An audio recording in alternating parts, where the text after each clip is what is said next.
Hello everyone, good evening. This is Ate Dolumonton in Hong Kong, updating again. Then, naalala ko itong pomegranate from Israel, bigyan ng aking kapatid. Maraming prutas ito. Ito, pinabayaan ko na sa ref. Lumambot na yung balat. Buti naalala ko. Gusto kong kainin isa-isa habang nanonood. There. Kasi mamaya pa ang dinner namin. So, I need to vlog this one first. There. Ang tamis niya. There. Muntik na siyang masira kasi lumambot na yung kanyang balat.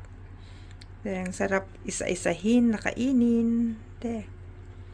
Isa-isang kainin. Yummy. Tamis. There. Tahimik ang Hong Kong sa kalsada. There. Nag-uulan pa lang ang Central. Naka-high ang signal number 8.